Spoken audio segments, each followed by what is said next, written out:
Good morning to all. Simplify everything. இன்னைக்கு நம்ம பார்க்க போகிறது CTET, central teachers eligibility test.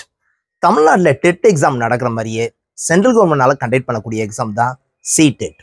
இந்த வீடியோவில் நம்ம பார்க்க போகிறது இந்த எக்ஸாம் எழுதுறதுக்கு என்னென்ன எலிஜிபிலிட்டி, அதுக்கடுத்து எக்ஸாம் பேட்டர்ன், சிலபஸ் என்னது, இந்த எக்ஸாம் ஃபீஸ் எவ்வளவு, இந்த எக்ஸாம் எழுதினோம்னா நம்ம எந்தெந்த ஸ்கூல்ஸ்லாம் நம்ம ஜாயின் பண்ணலாம், லாஸ்ட் அண்ட் ஃபைனல் ரொம்ப ரொம்ப முக்கியமானது டேட்ஸ், அப்ளிகேஷன் என்னைக்கு ஓப்பன் ஆகுது, என்னைக்கு க்ளோஸ் ஆகுது, அதே மாதிரியே எக்ஸாம் டேட் 2024 எப்போ எக்ஸாம் நடக்குது, இது பார்த்தா ஃபுல் டீடைல்ஸ் இந்த வீடியோவில் நான் என்ன செய்ய போறேன்னா சொல்ல போறேன்.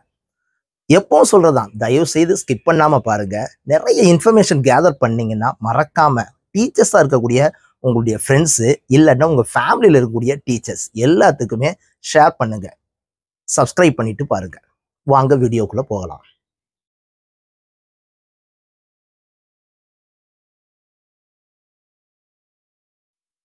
நவ் ஃபர்ஸ்ட் எலிஜிபிலிட்டி, யாரெல்லாம் இந்த எக்ஸாம் எழுதலாம்.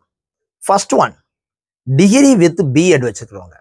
இந்த எக்ஸாம் பார்த்தீங்கன்னா பேப்பர் 1 அண்ட் பேப்பர் 2 ரெண்டு எக்ஸாம் நடக்குது. ஆனால் ஒரே டேட்ல தான் நடக்கும்.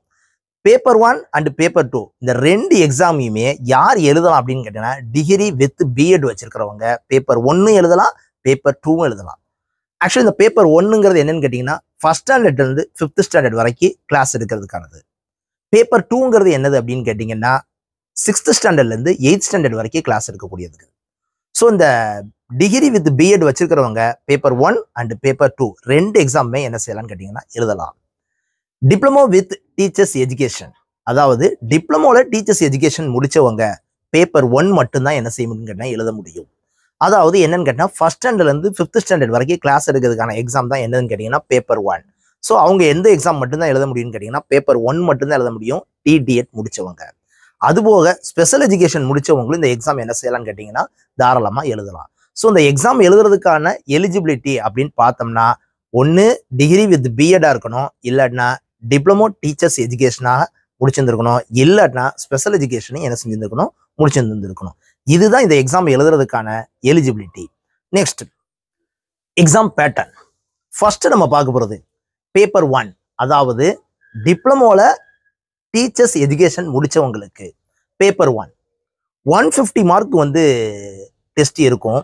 அத்தனையும் எம்சிக்யூவா இருக்கும், மல்டிபிள் சாய்ஸ் கொஸ்டின்ஸ். இதுல நான் ஒரு வேர்டு சொல்லுவேன், பெடகாகி. என்ன சார் பெடகாகி? ஒரு டாபிக் எடுத்தோம்னா அந்த டாபிக்ல நமக்கு ஒரு நாலேஜ் இருக்கும், ஃபர்ஸ்ட் ஒன். செகண்ட், அந்த நாலேஜை நம்ம ஸ்டூடெண்ட்ஸ்ட எப்படி கன்வே பண்ணுவோம், அதாவது நான் எப்படி டீச் பண்ணுவேன், அந்த டீச் பண்றது எப்படி அப்படிங்கிறத பொறுத்து ஒரு கொஸ்டின்ஸ் இருக்கும். அந்த சப்ஜெக்ட் நாலேஜ்லயும் உங்களுக்கு கொஸ்டின்ஸ் இருக்கும். அதாவது என்ன அப்படின்னு கேட்டீங்கன்னா, subject knowledge and pedagogy, how to teach. அந்த பெடகாகிங்கிறது நீங்க எப்படி டீச் பண்றீங்கிறதுல கொஸ்டின் இருக்கும். அப்புறம் ஃபர்ஸ்ட் ஒன் என்னது அப்படின்னு கேட்டீங்கன்னா, சைல்டு டெவலப்மெண்ட். 30 மார்க்ஸ் 30 கொஸ்டின்ஸ், அத்தனை எம்சிக்யூ.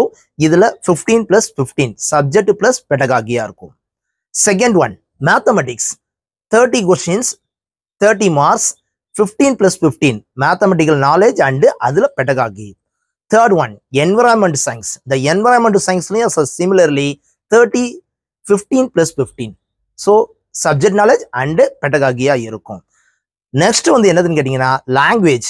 ஃபர்ஸ்ட் செகண்ட் ரெண்டு இது வைக்காங்க. ஒன்று என்னதுன்னு கேட்டீங்கன்னா உங்களுடைய மதர் டங், இல்லைன்னா நீங்க சூஸ் பண்ணக்கூடிய லாங்குவேஜ். அனதர் ஒன் என்னதுன்னு கேட்டீங்கன்னா கம்பல்சரி இங்கிலீஷ். ஸோ அப்புறம் என்ன, நீங்க தமிழ் அண்ட் இங்கிலீஷ் சூஸ் பண்ணுவீங்க. ஸோ அப்படின்னா 30 + 30 60 மார்க்ஸ் லாங்குவேஜஸ்ல இருக்கும். இந்த 30 தமிழ் மாதிரிலையும் 30 இங்கிலீஷ்லையுமே 15 + 15 பெடகாகியாவும் சப்ஜெக்ட் நாலேஜும் இருக்கும். ஸோ அப்புறம் என்ன அர்த்தம் அப்படின்னு கேட்டீங்கன்னா, child development, mathematics, environment science, அதுக்கடுத்து லாங்குவேஜ் 1 லாங்குவேஜ் 2. ஸோ 30 + 30 + 30 + 30 530 எவ்வளவு அப்படின்னு கேட்டீங்கன்னா 150 மார்க்ஸ்க்கு டிடிஎட் முடிச்சவங்களுக்கு பேப்பர் 1ல இந்த கொஸ்டின் பேட்டர்ன் இருக்கும். நெக்ஸ்ட் பேப்பர் 2, அதாவது இந்த பேப்பர் 2ங்கிறது என்னன்னு கேட்டீங்கன்னா பிஎட் முடிச்சவங்க தான் கட்டாயம் எழுதணும். BEd degree with BEd. இந்த டிகிரி வித் பிஎட் முடிச்சவங்களுக்கு பேப்பர் 2 ஏன் சார் 150 மார்க்ஸ் டெஸ்ட் வைக்காங்க. சிமிலர்லி எம்சிக்யூவா தான் என்ன செய்யும் கேட்டீங்கன்னா அத்தனையும் இருக்கும். இதுலயும் என்ன செய்யும் கேட்டீங்கன்னா சப்ஜெக்ட் நாலேஜ் பிளஸ் பெடகாகியா என்ன செய்யும் கேட்டீங்கன்னா இருக்கும். ஸோ இதுலயும் first one child development 30 marks, 15 + 15 next இந்த நெக்ஸ்ட் இதுல தான் வந்து எப்படின்னு கேட்டீங்கன்னா இவங்களுக்கு ஒரு சாய்ஸ் கொடுக்காங்க. மேத்தமெட்டிக்கல் அண்ட் சயின்ஸ் அதை சூஸ் பண்றவங்களும் சூஸ் பண்ணிக்கலாம். Social science and social studies அதை சூஸ் பண்றவங்களும் சூஸ் பண்ணிக்கலாம். அப்புறம் என்ன சார் மீனிங்கு? மொத்தத்துக்கு மேத்தமெட்டிக்ஸ் அண்ட் சயின்ஸ்ல 60 கொஸ்டின்ஸ் இருக்கும். மேத்தமெட்டிக்கல் அண்ட் சயின்ஸ்ல 60 கொஸ்டின்ஸ் இருக்கும். இல்லைன்னா social studies and social science எடுக்கிறீங்கன்னா அதுல 60 கொஸ்டின்ஸ் என்ன செய்யுன்னு கேட்டீங்கன்னா இருக்கும். இந்த ரெண்டுல நீங்க ஏதாவது ஒன்றை தான் சூஸ் பண்ணிக்கணும். அப்புறம் என்ன, நான் ஒரு 60 மார்க்ஸ்க்கு மேத்தமெட்டிக்ஸ் அண்ட் சயின்ஸையும் சூஸ் பண்ணிக்கலாம், சோசியல் ஸ்டடீஸையும் நான் என்ன செய்யலாம் சூஸ் பண்ணிக்கலாம். சரி, இதுல எப்படி sir subject knowledge and pedagogy இருக்கும் அப்படின்னு கேட்டீங்கன்னா, இந்த 60 கொஸ்டின்ஸ்ல ஒரு ஃபர்ஸ்ட் ஒரு 20 கொஸ்டின்ஸ் மேக்ஸ், அதுல 10 வந்து பெடகாகியா இருக்கும். 20 + 10 30. அப்படின்னா நான் மேக்ஸ் அண்ட் சயின்ஸ் எடுக்கேன், மேக்ஸ்ல 20 + 10 சப்ஜெக்ட் பிளஸ் பெடகாகி, அப்புறம் 20 + 10. அப்புறம் ரிமைனிங் ஒரு 30 கொஸ்டின்ஸ் இருக்குல்ல, அந்த remaining 30 questions full in full science. Similarly இதுலயும் 20 + 10 20 கொஸ்டின்ஸ் சயின்ஸ்லயும் 10 கொஸ்டின்ஸ் சயின்ஸ்ல பெடகாகி நீங்க எப்படி இருக்கீங்க அப்படிங்கிறத செக் பண்றதுக்கு. ஸோ அப்புறம் என்ன மீனிங் அப்படின்னு கேட்டா 20 + 10 20 + 10 டோட்டலா 60 மார்க் மேக்ஸ் அண்ட் சயின்ஸை நீங்க சூஸ் பண்ணீங்கன்னா அட்டன் பண்ணலாம். ஓகேவா?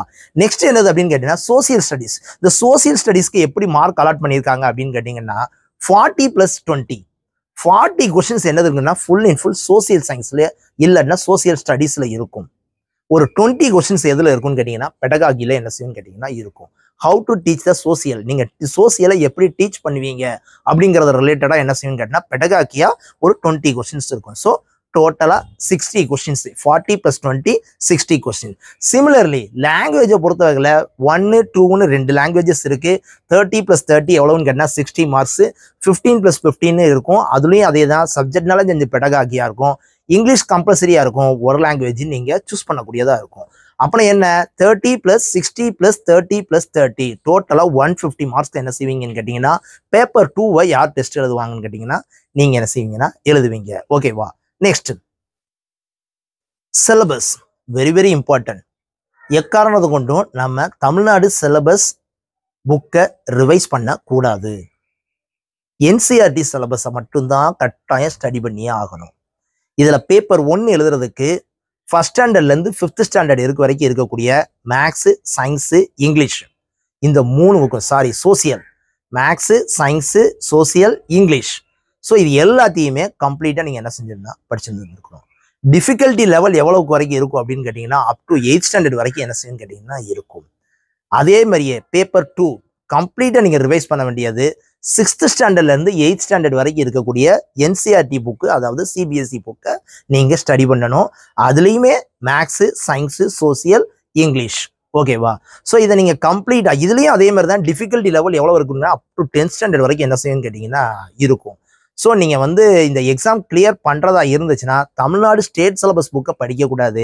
NCERT சிலபஸ், அதாவது CBSE போர்டில் இருக்கக்கூடிய அந்த புக்ஸை ஃபர்ஸ்ட் ஸ்டாண்டர்ட்ல இருந்து 8th ஸ்டாண்டர்ட் வரைக்கும் கட்டாயம் என்ன செஞ்சே ஆகணும்னு கேட்டீங்கன்னா ஸ்டடி பண்ணியே ஆகணும். இதுதான் இந்த எக்ஸாமுக்குரிய சிலபஸா கொடுத்துருக்காங்க. ஓகேவா? Next exam fees. இந்த எக்ஸாம் ஃபீஸ் வந்து எப்படின்னு கேட்டீங்கன்னா 2 கேட்டகரியா வச்சிருக்காங்க. ஜென்ரல் அண்ட் OBC ஒன்று, another one SC ST physically handicapped. So இந்த 2 கேட்டகரியிலையுமே ஃபீஸ் ஸ்ட்ரக்சர் வச்சிருக்காங்க. அதே மாதிரியே எந்த டைப்லையும் கலெக்ட் பண்றாங்க அப்படின்னு கேட்டீங்கன்னு வச்சுக்கோங்களேன், 2 எக்ஸாம் எழுதுறவங்க இருக்காங்க. அதாவது டிகிரி வித் B.Ed வச்சிருக்கிறவங்க 2யும் எழுதலாம். டிப்ளமோ இன் டீச்சர்ஸ் எஜுகேஷன் முடிச்சவங்க பேப்பர் 1 மட்டும் என்ன செய்யலாம்னு கேட்டா எழுதலாம். அப்புறம் என்ன 2 எக்ஸாம் எழுதுறவங்களுக்கு இல்ல ஒரு எக்ஸாம் எழுதுறவங்களுக்குன்னு சொல்லி ஃபீஸை 2ஆ டிவைட் பண்ணி வச்சிருக்காங்க. பேப்பர் 1 or 2 ஏதாவது ஒரு எக்ஸாம் எழுதுறவங்களுக்கு ஜென்ரல் கேட்டகரியா இருந்தா 1000 ரூபீஸும், SC ST கேட்டகரியா இருந்தா 500 ரூபீஸும் வாங்குறாங்க. சப்போஸ் நீங்க 2 எக்ஸாமும் எழுதுறீங்க, போத் எக்ஸாம் எழுதுனீங்கன்னா பெரிய சேஞ்சஸ் கிடையாது. இதுக்கு 1000 வாங்குறாங்கல்ல ஜென்ரல் கேட்டகரிக்கு, அதே இதை ஜென்ரல் கேட்டகரிக்கு 1200 வாங்குறாங்க. சிமிலர்லி SC ST கேட்டகரிக்கு 500 வாங்குற இடத்துல எவ்வளவு வாங்குறாங்கன்னு கேட்டா 600 வாங்குறாங்க. ஸோ என்ன டிகிரி வித் B.Ed முடிச்சவங்க மேக்ஸிமம் என்ன செய்வாங்கன்னு கேட்டா 2 எக்ஸாமையுமே அட்டன் பண்ணி பார்ப்போம். ஏன்னா ஃபீஸ் வைஸ் வச்சு பார்க்குற நேரம் பெரிய சேஞ்சஸ் கிடையாது. 1000, 1200, 500 and 600. ஸோ அந்த டிகிரி வித் B.Ed வச்சிருக்கிறவங்க மேக்ஸிமம் 2 எக்ஸாமையும் என்ன செய்யுங்கன்னா அட்டன் பண்ணுங்க. ஓகேவா? Next it's okay. Exam clear பண்ணியாச்சு, எக்ஸாம் கிளியர் பண்ணதுக்கு அப்புறம் நான் எங்கெங்கெல்லாம் ஜாயின் பண்ணலாம்?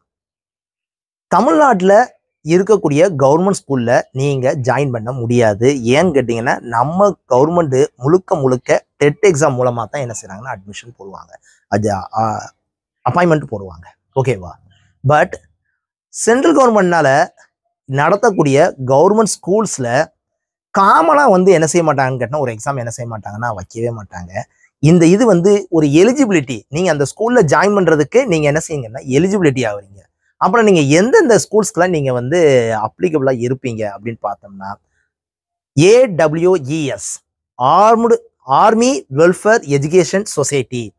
இது வந்து எப்படின்னு கேட்டீங்கன்னா இந்தியா முழுக்க ஒவ்வொரு ஸ்டேட்லையும் இருக்கு, தமிழ்நாட்டில் சென்னையில் இருக்கு. Army welfare education society. இந்த ஸ்கூல்ல நீங்க ஜாயின் பண்றதா இருந்துச்சுன்னா இந்த சீட்டெட்டு எலிஜிபிலிட்டியா இருக்கும். அப்புறம் அவங்க ஒரு எக்ஸாம் கண்டக்ட் பண்ணுவாங்க, பிளஸ் இந்த மார்க்கை வச்சு நீங்க என்ன செய்யலாம்னு கேட்டீங்கன்னா அந்த ஸ்கூல்ல ரொம்ப ஈஸியா ஜாயின் பண்ணிடலாம். ஃபர்ஸ்ட் ப்ரிஃபரன்ஸ் யாருக்கு இருக்கும்னு கேட்டீங்கன்னா சீட்டெட் கம்ப்ளீட் பண்ணவங்களுக்கு இருக்கும். ஓகேவா? நெக்ஸ்ட் என்னதுன்னு கேட்டா KVS. KVSனா என்ன சார்? கேந்திரியா வித்யாலயா சுகந்தன். கேந்திரியா வித்யாலயா சுகந்தன். ஸோ இந்த ஸ்கூல்ஸ்ல நம்ம சேர்ந்த இந்த ஸ்கூல்ஸ் வந்து தமிழ்நாட்டில் ரொம்ப கிடையவே கிடையாது. ஆனால் என்னன்னு கேட்டீங்கன்னா சென்ட்ரல் கவர்மெண்ட்னால எல்லா ஸ்டேட்லையும் மேக்ஸிமம் ரன் பண்ணப்படுது. அப்புறம் என்னன்னு கேட்டீங்கன்னா இந்த ஸ்கூல்ல ஜாயின் பண்றதுக்கும் நீங்க என்ன செய்யலாம்னா யூ ஆர் எலிஜிபிள். நெக்ஸ்ட் என்னதுன்னு கேட்டீங்கன்னா NVS, நவோதயா வித்யாலயா சமிதி. நவோதயா வித்யாலயா சமிதி இதுவுமே எப்படின்னு கேட்டீங்கன்னா சென்ட்ரல் கவர்மெண்ட்னால ரன் பண்ணக்கூடிய ஸ்கூல் தான். இந்த ஸ்கூல்ல நீங்க ஜாயின் பண்றதா இருந்தாலும் யூ ஆர் எலிஜிபிள் ஃபார் சீட்டெட் வச்சிருந்தீங்கன்னா நீங்க கட்டாயம் என்ன செய்யலாம், ஜாயின் பண்ணலாம். அதே மாதிரியே சென்ட்ரல் போர்ட் CBSE ரன் பண்ணக்கூடிய நிறைய ஸ்கூல்ஸ்ல சீட்டெட் வச்சு என்ன செய்யறாங்கன்னு கேட்டீங்கன்னு வச்சுக்கோங்களேன், ஒரு டீச்சர்ஸை வந்து என்ன செய்யறாங்கன்னா அப்பாயின்மெண்ட் பண்றாங்க. CBSE ஸ்கூல்ஸ்னா அது பிரைவேட் ஸ்கூல் தானே சார்? CBSE ஸ்கூல்னா அது பிரைவேட் ஸ்கூல்ஸ் தான்ப்பா. அட் த சேம் டைம் நிறைய ஸ்கூல்ஸ்ல அந்த சீட்டெட் முடிச்சவங்களுக்கு என்ன செய்யறாங்கன்னு கேட்டீங்கன்னா ஃபர்ஸ்ட் ப்ரிஃபரன்ஸ் கொடுத்து என்ன செய்யறாங்கன்னா அப்பாயின்மெண்ட் கொடுக்குறாங்க. ஸோ அப்புறம் அந்த சீட்டெட் எழுதி வச்சோம்னா நம்ம CBSE ஸ்கூல்ஸ்ல எல்லா ஸ்கூல்ஸ்லயுமே நமக்கு ஃபர்ஸ்ட் ப்ரிஃபரன்ஸா என்ன செய்வாங்க கொடுப்பாங்க. ஓகேவா? Next last and final very very important notification. 2024 சீட்டெட்டுக்குரிய நோட்டிஃபிகேஷன் ஆல்ரெடி வந்துருச்சு. 17/9/2024 அப்பதான் வந்திருக்கு. எப்போ க்ளோஸ் ஆகுது அப்படின்னு கேட்டீங்கன்னா 16/10/2024, அதாவது October 16 அது என்ன செய்யுதுன்னு கேட்டீங்கன்னா க்ளோஸ் ஆகுது. அப்புறம் என்ன டேட்ஸ் என்ன செய்யுதுன்னு கேட்டீங்கன்னா இருக்கு, ரொம்ப ரொம்ப முக்கியமானது. October 16 11:59 PM நீங்க ஆன்லைன்ல கட்டாயம் என்ன செஞ்சே ஆகணும்னா அப்ளை பண்ணியே ஆகணும். அதுக்கப்புறம் டேட் ஆஃப் த எக்ஸாமினேஷன் எப்போ எக்ஸாம் நடக்கு அப்படின்னு கேட்டா December 1, அதாவது 1/12/2024 December 1 என்ன செய்யணும்னா 2024 எக்ஸாம் என்ன செய்யுன்னு கேட்டா நடக்குது. சிமிலர்லி இந்த எக்ஸாம் வந்து எப்படி நடக்கும் அப்படின்னு கேட்டீங்கன்னா பேப்பர் 1 வந்து மார்னிங்ல நடக்கும், பேப்பர் 2 வந்து ஆஃப்டர்நூன் நடக்கும். மார்னிங் வந்து எப்படின்னு கேட்டீங்கன்னா 9:30 12 o'clock வரைக்கும் இருக்கும், 2.5 hour எக்ஸாம். சிமிலர்லி பேப்பர் 1 வந்து 2:30 இருந்து 5 PM வரைக்கும் நடக்கும், 2.5 hours எக்ஸாம். ஸோ எப்படினாலும் எப்படின்னு கேட்டா பேப்பர் 1 அண்ட் பேப்பர் 2 அட்டன் பண்றவங்க இருக்காங்கிறதுனால 12 o'clock முடிச்சுட்டு 2:30 நம்ம என்ன செய்யலாம்னு கேட்டீங்கன்னு வச்சுக்கோங்களேன், நெக்ஸ்ட் எக்ஸாம் தாராளமா என்ன செய்யலாம்னா அட்டன் பண்ணலாம். ஸோ December 1, 2024 இந்த எக்ஸாம் என்ன செய்யுதுங்கன்னா கண்டக்ட் பண்ணுது. October 10 வரைக்கும் என்ன செய்யுதுன்னு கேட்டீங்கன்னா October 16 வரைக்கும் என்ன செய்யுதுன்னு கேட்டீங்கன்னா டேட்ஸ் இருக்கு. மறக்காம என்ன செய்யுங்கன்னா அப்ளை பண்ணுங்க. ஓகேவா? ஐ திங்க் இந்த வீடியோல நிறைய இன்ஃபர்மேஷன் கேதர் பண்ணீங்கன்னா மறக்காம லைக் பண்ணுங்க, உங்களுடைய teachers, friends and family members எல்லாத்துக்குமே ஷேர் பண்ணுங்க, சப்ஸ்கிரைப் பண்ணுங்க. Thank you very much.